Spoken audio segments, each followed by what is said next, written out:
Now we go to the first of our respondents, who is Professor Dr. Kamarunia Kamaruzzaman. She is a professor of comparative religion and amongst the pioneers of IUM academic staff in May 1983. Now, I want to thank you for this thing, not just giving me the site of Bamba, but also give me the history. And actually, a lot of these books is about the history of that part of the history of Africa, of Senegal, and history of the Tasawwuf, the Sufi movement there. And it is remarkable because often we hear of conflicts, clan conflicts, you know, sectarian conflicts, even NGOs conflict, and Sufi conflicts. But it doesn't seem to appear in Senegal. So I'm very impressed because I have come across of one Sufi group versus another Sufi group, and it became issue. But it doesn't seem to, because in the life of Bamba, he incorporated all, right? His own group is the Muridia, but also the other groups, the other tariqat, also part of him. I think that's the him. So he started with him being the enveloper, yeah, of all the differences even in the tariqah. Now, if he's able to do that, because as you know, one tariqat versus another tariqat can be very problematic, but he's able to envelop and embrace all.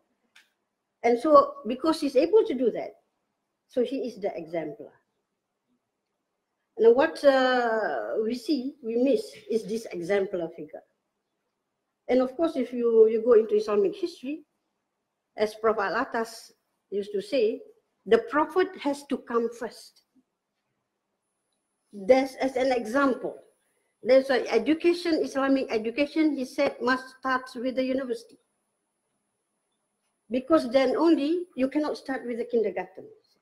And in the university, it must start with the postgraduate. That is why we have ISTEC. And it must start with the professors, because there must be a model. And to borrow Confucius, the Chunzu, so that people know where to go. We today have lost this. We have not even known well enough the Prophet. And believe you me, we talk so much about Islam. We talk less about the Prophet. We talk even less about Allah. Even our priorities. And when I was asked somewhere in conversations, what is happening to us? I said, I think, and I fear this, we have moved away from the worshipping of Allah to the worshipping of Islam. Islam and religions have more grip on us than Allah itself. So even this priority, right? And some even make the ummah. And so they fight ummah, the ummah, they kill the ummah in the name of the ummah, doing exactly what Allah tells us not to do. So I think we need to go back. And I see in the life of Bamba, the emphasis on Allah, the emphasis on the Prophet. So I can relate, because I'm also going through, you know, this fear. And, you know, it is beautiful that in our Salat, many times Al-Fatiha, Ihdina Siratal Mustaqim, keep us on that path. Unintentionally, we have, you know, even in a day, how many times we read Al-Fatiha, to make sure that that path, that Sirat al-Mustaqim, we already know it, but we keep on repeating it as a kind of a wirid, a mantra, because there is this possibility. So Allah has seemed to be fading from the background of the fight of today. So this is this thing. And I like to quote a few things about this thing. You said this on page 16.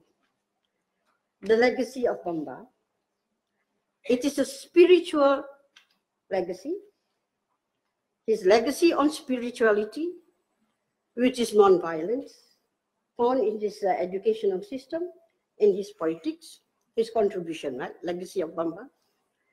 His legacy to the African cultural identity. Although he embraced French as a language, You use one word later, but I have missed that. So, but keeping it still in the African identity. So you can speak French,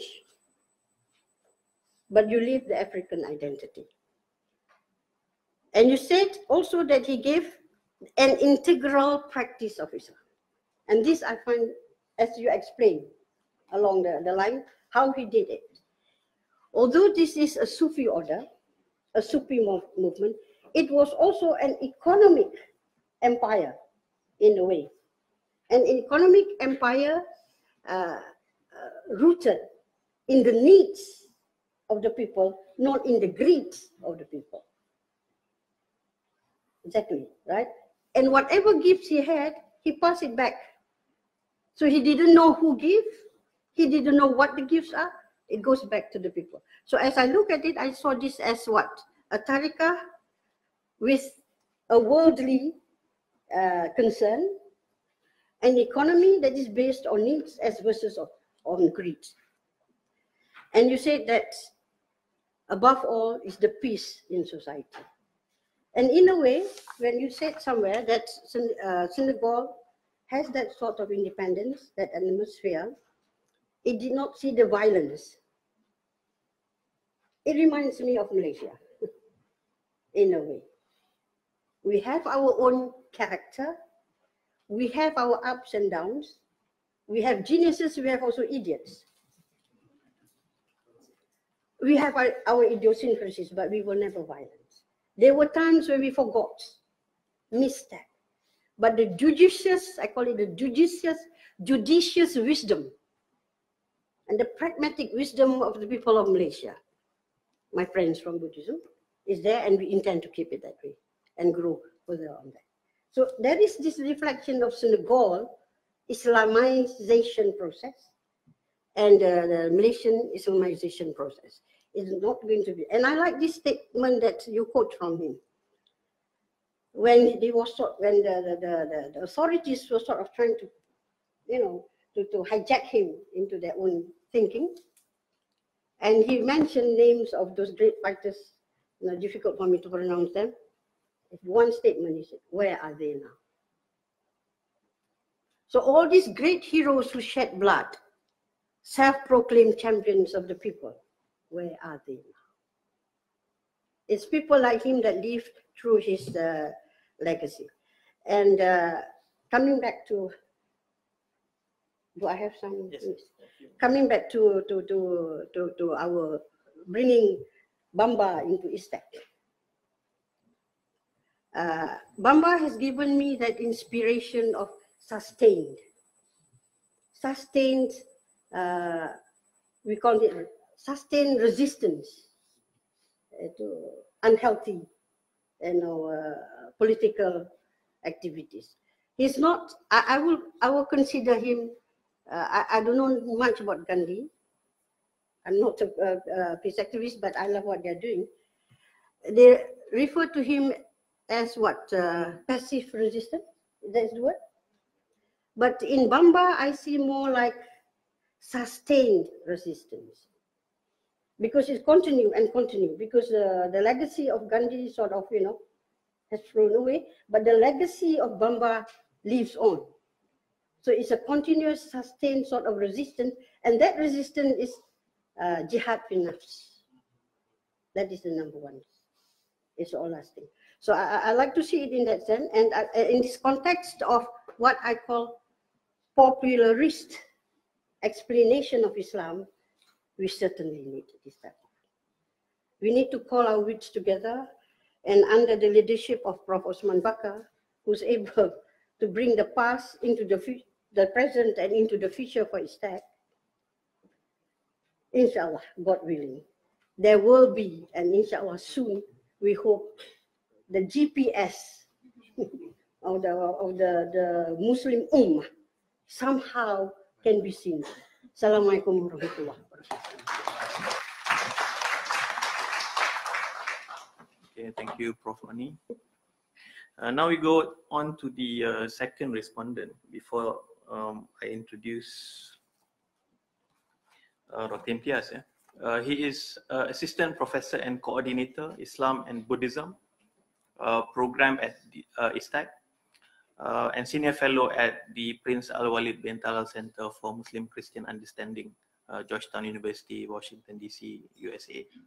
Previously, he was Director of the Center for Buddhist Muslim Understanding in the College of Religious Studies at Mahidol University in Thailand. He specializes in religion with a focus on Islam in Thailand and Southeast Asia, and also Muslim-Buddhist dialogue. He has contributed to the Oxford Encyclopedia of Islamic World in 2009, Oxford Dictionary of Islam 2003, and the Encyclopedia of the Quran in 2002, and Oxford Encyclopedia of Modern Islamic World in 1995. He is also special editor of the Muslim World, a special issue on Islam and Buddhism in July 2010. Dr. Yusuf's most recent publications are Multiculturalism in Asia, Peace and Harmony 2018, The Three Faces of the Rohingya Crisis, Religious Nationalism, Asian Islamophobia and Delegitimizing Citizenship in Studia Islamica 2018, Nationalist Ethnicities as Religious Identities, Islam, Buddhism and Citizenship in Myanmar in the American Journal of Islamic Social Sciences, and Islam and Buddhism in Wiley Blackwell Companion to Interreligious Dialogue. Now I give the microphone to Assalamu alaikum wa rahmatullahi wa barakatuh. Bismillahir Rahmanir Rahim. Dato Tansri, Dato Zulkifli, Professor Usman Bakar, His Excellency, no, the Senegal ambassador is not here, Her Excellency Marve, His Excellency Hamid Albar, and friends and colleagues. I just joined ISTAC 2 weeks ago, so I'm very, very new here. I want to add a little bit more to my introduction, because when people ask me, where are you from? I say, give me 2 minutes. I was born in Africa. I'm born in Tanzania. And people ask me, why are you not black? I said, there are people like me there. I was educated in India and the United States at Temple University with Professor Usman and Sister Oni here.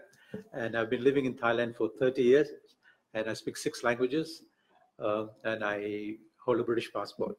So I was globalized before globalization. I'm not a child of the Pepsi-Cola globalization.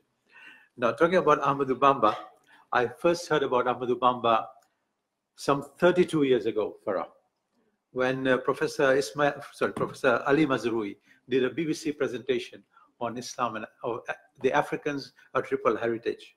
And in that, he had a program number 3, where he talks about the new gods. And I'm going to quote Ali Mazrui here. He says, in Senegal, there is another Mecca for the Muslims. African Muslims make pilgrimages there to see Ahmadou Bamba's tomb. Ahmadou Bamba worked to make Islamic boarding schools where there were instructions in the Quran and the emphasis on agricultural production. And since then, for the last 32 years, I've been waiting to learn more about Ahmadou Bamba. So thank you very much for this excellent book.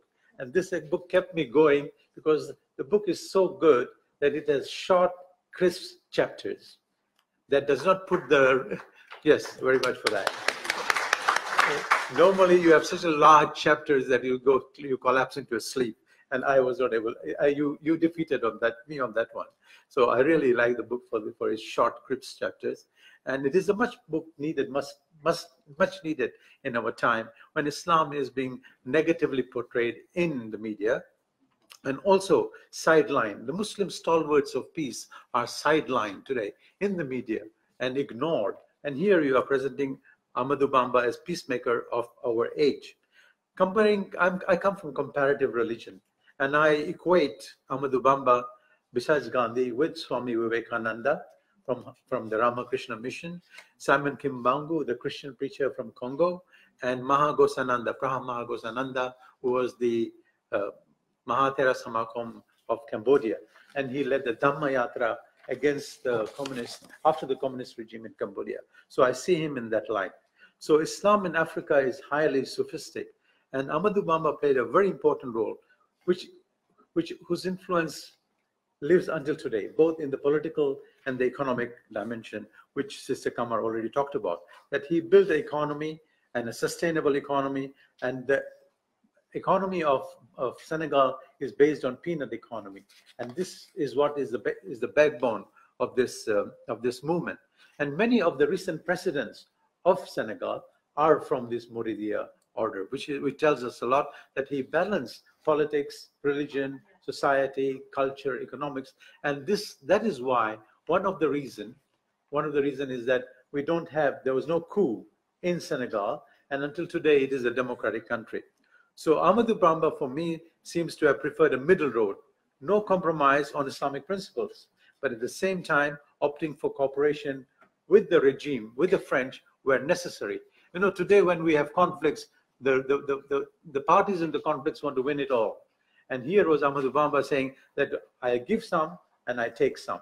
And that's what is following the model of Medina, Misak al-Medina, where Prophet Muhammad himself says, I am agreeing to cooperate with the Christians if they cooperate with me.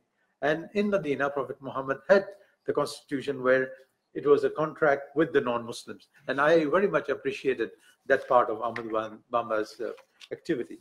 And as Sister Onia already said, that he saw himself as the follower of Nabi Muhammad. He calls himself Khadim Rasulullah. And he wrote many of the poems or qasaid in the honor of the Prophet. He also very nicely blended the Hakika and the Tariqa movement in the Muridiya Tariqa. And this is the backbone of the political economy of Senegal today. And so there are 4 points which I take from your book. First is zero tolerance for nepotism and slavery. Number 2, practicing religious spirituality and discipline from street to state house, or from istana to the street. Number 3, respect for democratic political principles of equality, fraternity, and interreligious living. And number 4, and here he challenges Max Weber and Karl Marx, who say that the Africans and the Asians are incapable of becoming economically developed. And he shows that, yes, we can be economically developed without being European, which the president talked about here right this morning.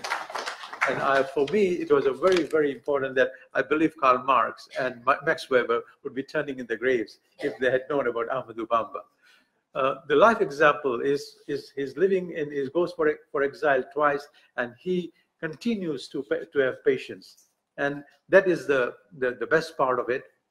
And Senegal today, until today, has not seen the sectarian conflict which has been taking place in other Muslim countries. So, but I have few issues which I raise being a discussant. The first one is that some Muslims may find it difficult to believe that Bamba had the vision of Gabriel, of Jibreel alayhi salam, and that who told him that you should build your city here, the Touba city, and which has become the center of the Magal, the annual Magal. Normally Muslims would say, oh, how come Jibreel comes to someone after Prophet Muhammad? That people would have issue with that one. Second issue which I take up here is that the question about there are many things in Islamic culture, in Islamic societies. There are many subcultures. We have the Malay subculture, we have the Afghan subculture, we have so many subcultures in South Asia and Southeast Asia.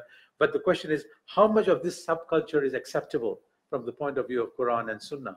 And this is a point which some people may raise. But I think we have to be aware that even we are from wherever we are, and we are Muslim, we do live with our subcultures in the form of languages and our practices and our manners.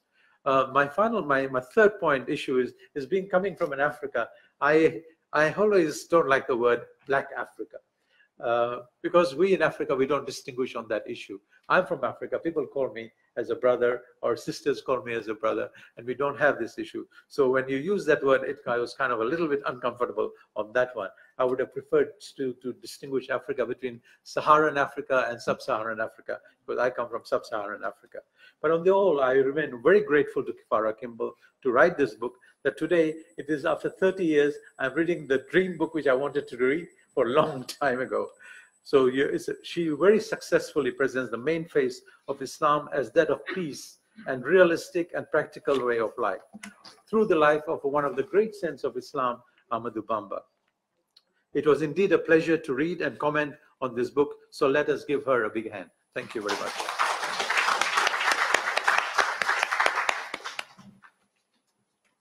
Okay, thank you, Dr. Imtiaz. Now is the time for discussion. Thank you very much.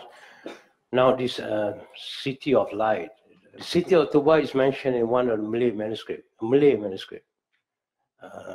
and it considered as a very important tree, which is right in the middle of the city of Tuba. It's in the Hikayat Nur Muhammad, of course. And the leaf of the tree is made to be the crown of the Prophet when he reached the highest position or highest maqam of his spirituality. And this tree is the cosmic tree that created the universe. Now, if we see the symbolism and the mythology behind this tree of Tuba, it's not only in Sheikh Bamba's book, but it's also in the Malay tradition. And I strongly believe in the Persian tradition too, but I do not know. Maybe Dr. Laila can mention something. So there's a sharing between Senegal and the Malay manuscript. I just want to mention that. Thank you so much. Actually, I have a bit of a comment on the Ahmadu Bamba context. I think it would be, I didn't read the book, unfortunately, but I read on Ahmadu Bamba in Arabic because there's a lot of writings in Arabic on him. And one main issue that we need to look at is the context of the Islamic world during this time. Because Ahmadu Bamba was in a time where many people in the Islamic world, in Africa and North Africa, in Turkey, in many other places, have the same attitude. And this attitude was, for example, Said Nursi in Turkey, Muhammad Abdu in Egypt, many people. And this attitude was very clear. People looked at the issue of colonization was because of a reason. The Islamic world was declining because of a reason. And this reason was the human being, And this is why Ahmadu Bamba focused on education. And also when we look at the books that he authored, one of the main books that he authored, make two types of books on it, is Bidayat al-Hidayah for Abu Hamid al-Ghazali. So Abu Hamid al-Ghazali was a person who inspires many people at this time. And Abu Hamid al-Ghazali's main issue is education, not education in the sense of education that we know now, the university education, is a human being building. And everybody understood that the collapse in the Muslim world is always taking place when there is a collapse in human being. And the other side is to build this human again. So Ahmadu Bamba goes along this line. And this need to be, I think the context need to be very, very clear. And that's why also I would maybe recommend, I'm not sure, Prof. Osman Bakar, there's a very excellent book on Abu Hamid al-Ghazali called The First Islamic Revival. It's actually came out about 2 years ago in Oxford University Press. And he discussed a context related to this one. Maybe it can be one of the books that we need to look at later. And also another point is very unfortunate. I will concur with Prof. Imtiaz on this one. Is we always look at Africa as a place, even when we talk, like I'm sorry to say, people have this impression, retarded place, or a place which is underdeveloped. Though Islam created many strong civilizations in Africa, historically. And even before Islam, there was a very strong civilization. Ethiopia, Abyssinia is a very old civilization, a very, very old civilization. I'm not talking about North Africa. North Africa is quite known. But in the heart of Africa, there is a lot of civilizations. So I think Africa needs to have a proper consideration and also proper address when we talk about them. And I think the Muslim scholars in Africa need to be readdressed, and this might be one of the main jobs of our African students. They need to revive the tradition of their forefathers. This is, I think, their main task, not to talk about anybody else. They need to talk about their forefathers. Thank you very much. Bismillah ar-Rahman ar-Rahim. Assalamu alaikum wa rahmatullahi wa barakatuh. Thank you very much for everybody here, and especially for the presenters and commentators. I just came to know first, because I am coming from a Francophone country. So I had to know something about Senegal. And we did that through the poetry of Léopold Sédar Senghor, the president of Senegal, who took over after the French left. And then we had in our secondary courses something very special about African authors. Among them was the philosopher, man of literature, Sayyid Hamidou Khan, especially through his well-known the L'Aventure Ambiguë, the ambiguous adventure. And I was able at that age to grasp something of the kind of spirit that was behind the stability, because of all African countries, whether they are North or Sub-Saharan or whatever, Heart or East or West, Senegal was the most stable country. It had never gone through a military coup. And it always has been through a process of change of power, change of authority without any bloodshed whatsoever. And I had the chance to meet some people, politicians, the people who were around the, who became later president,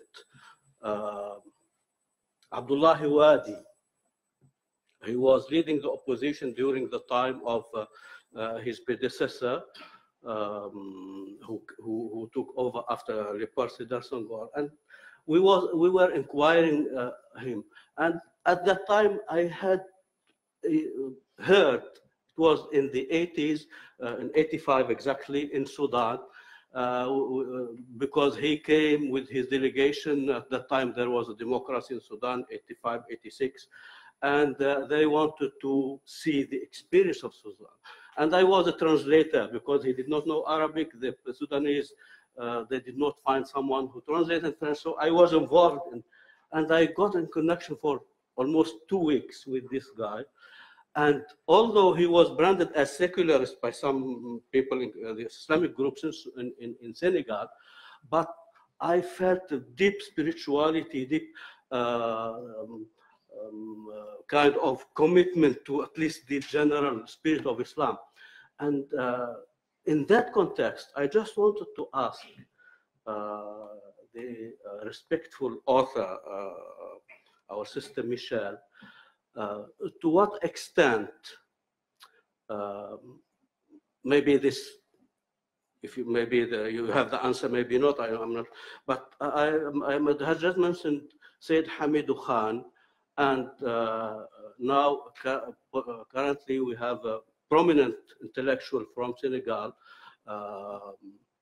Souleymane Bachir Diagne, who is a philosopher, who is a man of literature, and both of them, they are writing wonderful things. To what extent these authors and others have been influenced by the teachings of Ahmadou Bamba, because the Aventure Ambiguë of Hamidou Khan is very clear, this kind of looking after spirituality, and spirituality that is not just in the thin air, but it is in human relations, how to put human people together. So I'm sad that I have been reading works about political transition, peaceful transition, democracy, but I have not come across a serious study doing with the case of Senegal. They talk about others, military coups, Algeria, Egypt, whatever, but the Senegalese case has not been well addressed, although it is one of the most stable, actually perhaps the only stable country in the whole African continent in terms of political power and authority, and also peaceful coexistence among the different groups of society. We never heard of this kind of clashes, whether tribal, you may hear of this, Rwanda, we know the case, Sudan, we know the case, others, we know the case, but this kind, neither among religious groups, nor among tribal groups. So perhaps you can enlighten us on these aspects. Thank you very much. Okay, now I'll give it to the author to have the final word. What's that? The final word is with the author. Okay. First of all, I mistakenly omitted to thank you very much to the rector, Professor Tan Sri Dato Zulkifli Abdurazak, and also Professor Datuk Dr. Osman Bakr, and all of the staff at ISTAC for organizing this and arranging this. It's such a pleasure to be in this amazing physical space, but also it's a delight for me to be here with all of you. I'm sorry I didn't say that at the beginning. So maybe to address some of the issues that were brought up. First, since it's so fresh, what you were saying about the government in Senegal, I'm not sure I know who you were referring to. Are they Senegalese people that you mentioned? The president wanted. Okay. Oh, how much they're influenced. Oh, okay. All right. Okay. All right. Well, there is a book out by Villalon, Villalon, and he's referred to in my book. But he does talk about the government and how the government is so intertwined with the spiritual orders. And that there's a very unique way that this government in Senegal is run. It's a secular government, and they use many of the French, much of the French legal system, but they have a relationship, a kind of an intertwined relationship with the spiritual orders and the spiritual leaders. And in fact, many people in Senegal would not want a religious scholar to be president of the country. But they prefer this kind, and in fact, I'm not an expert on this. I'm sure some other people here know more than I do. But in Islam, it's not normal. The religious scholars were not the ones who were the rulers necessarily, but they did their job. And in Senegal, there's an interesting balance in which the government goes to, they pay their respects to the spiritual leaders, because so much of their constituency are followers of, within one of the three spiritual orders. So if they're dealing with an agricultural issue or a political issue or an economic issue, all of the citizenry, in fact, Villalon, if you look him up, I think you'll find a lot of the answers that you're looking for. But he calls the people, the citizens, he calls them citizen disciples, because they all belong to a spiritual order. They all have spiritual guides by which they, lead their lives. And this is what was set up not just by Sheikh Ahmadou Bamba, but the other religious leaders in the Tijaniya and the Qadariya. And they were just equally as important. It's not just the Muridiya, but Ahmadou Bamba happens to be more visible because his picture is everywhere, and he went into exile, so the French in some ways made him more famous, by sending him off. It had the opposite effect that they wanted. So as far as I can tell, people are deeply affected because their whole lives usually revolve around, in some way or another, these spiritual orders and the leaders of the orders. It's just part of society. So, it's my impression that the political leaders are very much influenced in that way. I hope I sort of answered your question somewhat. And then what you were saying about the revelation and Gabriel, and how could somebody now receive this, or see Gabriel and be inspired, and that's the whole thing also about the teaching of Sheikh Ahmadou Bamba. And and then Sheikh Abdullah J, who I met, who was traveling around the world as a politician, who was running for president, who was a member of the parliament. But he was going around giving prophetic teachings. And he believed that politicians should be like the prophets and should feed the poor and heal the sick. So, you know, and within these spiritual orders, there's a lot of this aspect.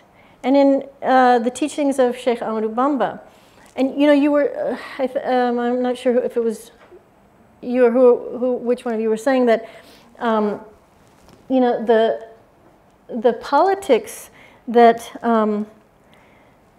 Sheikh Ahmadou Bamba, that is inspired by him, it's not so much a tactical kind of way of politics or organizing society, but it's a prophetic. It comes from something deeper. And so that wars or anything, you know, the Prophet Muhammad, peace and blessings be upon him, was a pacifist for 13 years. I mean, he would not take up arms. But when he did, and when they were forced to in order to survive, it was a prophetic impetus.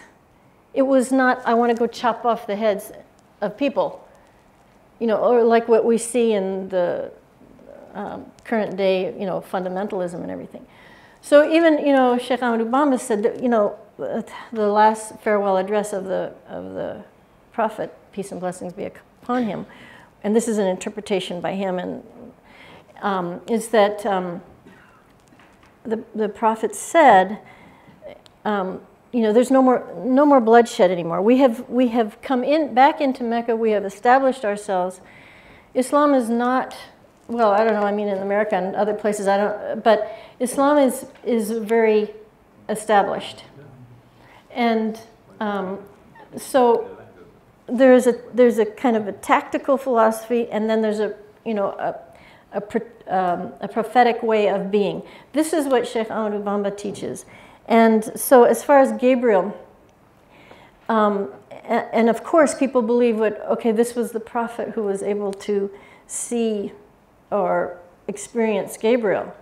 But in the spiritual orders, you know, one is supposed to develop one's character and to live the Quran and the teachings of Islam such that you become like these people, like the companions, like what Sheikh Ahmadou Bamba was trying to achieve. And so once you kind of embody the truth of the Quran, why shouldn't someone be able to see, you know, the angel Gabriel? You know, of course they're not going to be like a prophet, but you know, there is an inner life and stuff, which is missing from, you know, all of this sort of fundamentalism and where they're teaching the outward teachings, you know, the order in which you cut your fingernails that's, you know, they consider that Islam. But according to these teachings, Islam is about unity, is about oneness, you know, oneness of God. Sheikh Abdullah J, who was member of parliament running for president, his political slogan was Allahu Wahidun, God is one. And every time anyone would see him, they'd raise up their finger and they'd say, you know, God is one. And he taught this around the world for all religions. He had Jewish followers, Christian followers, etc. And Sheikh Ahmadou Bamba never, he still called the French people of the book, you know. So that is kind of the depth of the spirituality, and I hope I'm answering your question. As far as Black Africa, I apologize. I feel uncomfortable when I say that, Black, but you have to understand, like in Mauritania, there's a word for the Arabs, and the Arabs are white. They're called Badat, if I have the word correct. Anyway, and so the Arabs are white, and they don't, you know, at that time they didn't respect it. But I'm going to take that, what you said, and I don't want to use that, because I can understand how that could be Yes, offensive. And I think, what does it matter? You know, the color of the skin, you know, defines somebody. It's uncomfortable. So thank you for raising it. And then, let's see. Oh, yes. And then you were talking about Ghazali and human being building. You know, Sheikh Ahmadou Bamba, one of the things he wanted to develop the country of Senegal by helping to develop people. And he wanted people to be able to transform themselves within, transform their hearts and their character. So that is how he saw building a country, you know, or the politics. And this is also how the politics of Sheikh Abdoulaye Dieye, who I met, was, and he was trying to do this for Senegal too, is that people become empowered by the truth and by purifying the heart and being able to discern the truth and the difference between right and wrong. So, yeah, so you were talking about Al-Ghazali in that context. And then you read about Touba, and you know, yes, there were other philosophers who talked about Touba. Did you say in Iran? Yeah, no. Probably because of the influence of Persia in Malay civilization and thought. Yeah. There's a possibility, and as you also have learned Iraqis philosophy, the Iraq, philosopher Iraq, you may want to connect. Yeah. Yeah. Yeah. Interesting. Yeah. So I think I've responded. Let's see. Okay. Yeah. All right, Imam. Thank you very much. You're welcome. You're welcome. Thank you to Tim Tevito as well as Professor Damaonia as well. Now I pass it back to the MC, Sister Sukaina. Thank you. In a time of spread of violence, it's important to recall and know such people who have made not only peace for a specific period of time, but a peace that transcends from a generation to another generation. This session was very heavy in terms of content, that it led to a lot of questions, and it was very rich that to get to know about such a person exists within our Muslim history that is not well covered in the media, especially when we look into our Muslim world, how is it seen today? As some people say that whenever a Muslim is seen, like the name of a Muslim or something, maybe an element of violence would be seen because of how media have presented Muslims. So it would be very important to read more about these books and to promote it and for others to actually read about it. All right, so we have Mr. Diop, a representative from the Embassy of Senegal, would like to give a bit of comments about the book, especially after hearing a lot of questions coming from Prof. Walid, Prof. Nisawi, and Prof. Imtiaz. So we would like to hear from you as representing from the embassy, and the floor is yours. Thank you very much. Assalamu alaikum wa rahmatullah. I will be very brief. I know that we have a problem of times. I would just like to say that I'm here today to represent my ambassador. Unfortunately, we received the invitation a little bit late, and at that time she was already programmed some other appointments. That's why she could not be here.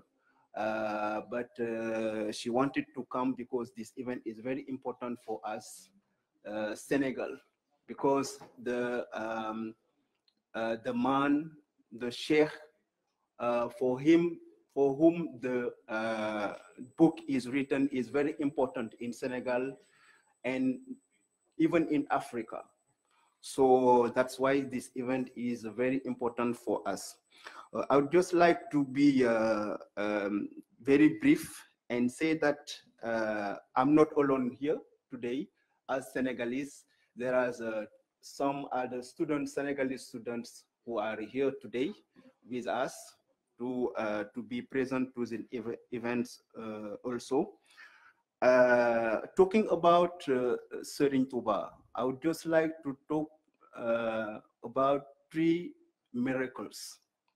Serigne Touba is the man who prayed on the sea. Sometimes when we talk to somebody that people can pray on the sea, you cannot believe it, but it happened. Serigne Touba did it. If we do the total, Serigne Touba is Cheikh Ahmadou Bamba.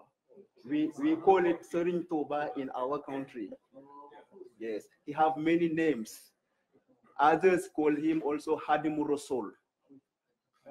Yes, Khadimur Rasul, Cheikh Ahmadou Bamba, Serigne Touba, all are names of Cheikh Ahmadou Bamba. So if we do the total of the writings of all the books, all the reflection Cheikh Ahmadou Bamba did, we can have 7 tons. The weight can make 7.5 tons. So it means that he spent all his life to write, to reflect, and writing. Third things, Serigne Touba have the biggest, it has been created after him. The biggest religion event in Africa. Every year, millions of people come to the Grand Magal of Touba. So that is the 3 things, 3 miracles I would like to talk, and to express my happiness today to participate to that event, these events, because me also am among the brotherhood of Serigne Touba, of Cheikh Ahmadou Bamba. So thank you very much, and congratulations to Madam Kemal. Thank you very much. Thank you so much. You're welcome. Yeah. Thank you so much. I hope you will be here for a longer time. Thank you. So yes, it's wonderful, and I just love how they're singing the Senegalese songs and such good dialogue and good comments, and